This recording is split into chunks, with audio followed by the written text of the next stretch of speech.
ignite and watch as Starship coasts for about an hour at altitudes ranging between 150 and 250 kilometers before re-entering Earth's atmosphere and make its own hard landing in the Pacific Ocean about 250-ish kilometers offshore.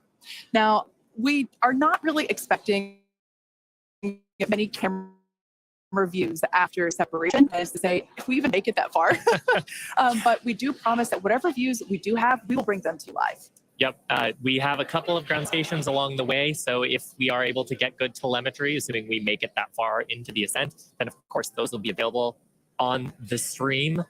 And also worth mentioning today, like the whole just getting the vehicle off the pad is a complex endeavor. We are going to be trying to reduce complexity by attempting those hard water landings instead of trying a normal landing like you're used to on Falcon 9. Exactly. We are not attempting to recover these vehicles, so yeah, hard landings in store for both. Now, in a little bit, we'll take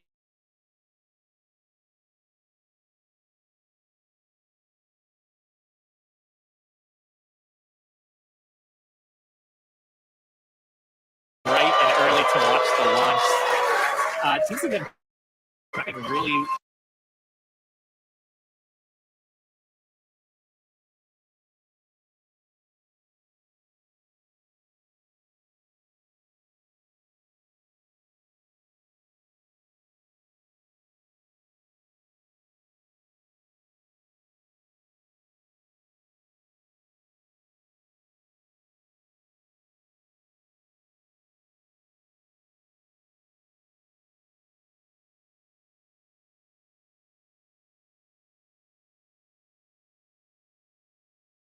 Launch Control Center. Yep, those are the operators today. We're going to be reviewing all the data and, of course, giving us the go, no-go poll, checking the status to try to get in today's launch attempt just around 27 minutes from now. And one thing I do want to mention, I misspoke. It's not the South Padre Amphitheater. It's the Cameron County Amphitheater.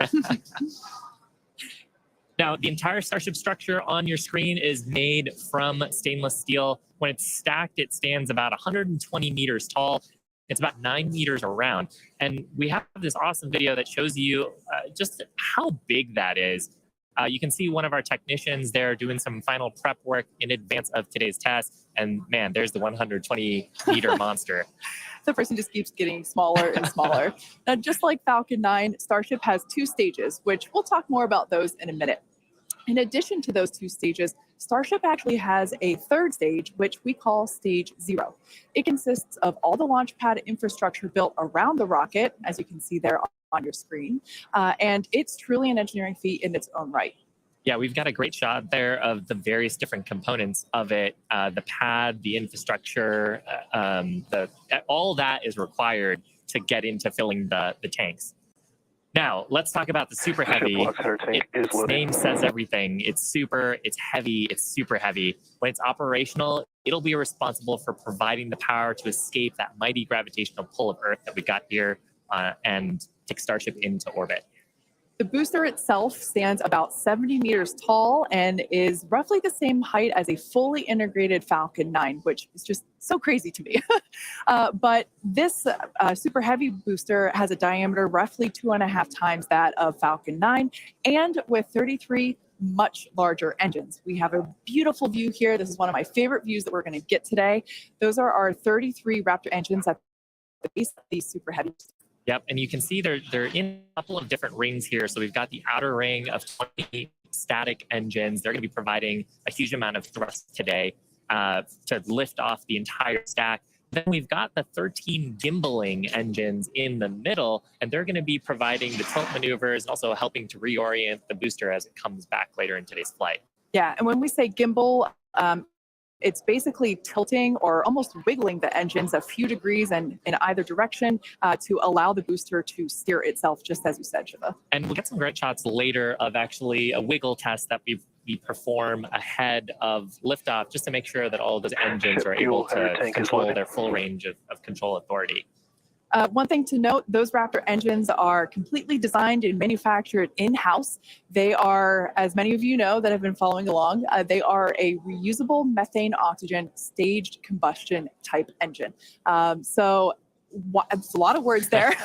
And ultimately, that staged combustion means that we combust the propellant in stages.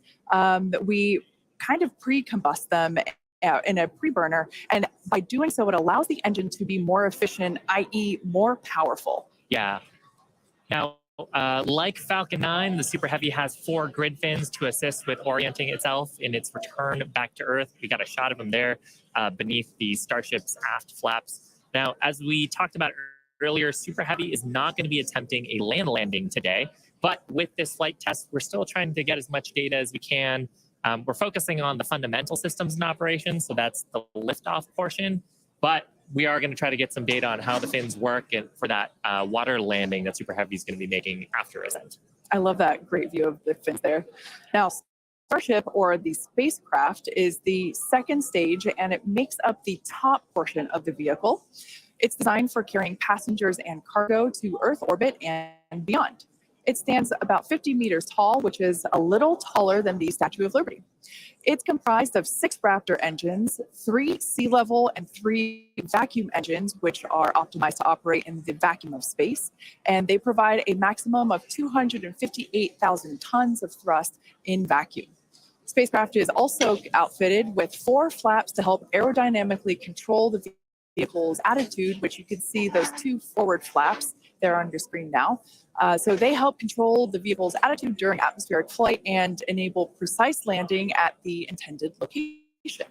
Now, one thing we got to mention, the heat shields. They are iconic. Starship is wrapped in a heat shield, which is composed of 18,000 hexagonal ceramic tiles designed to insulate the vehicle during that atmospheric entry. And that's really important because the temperatures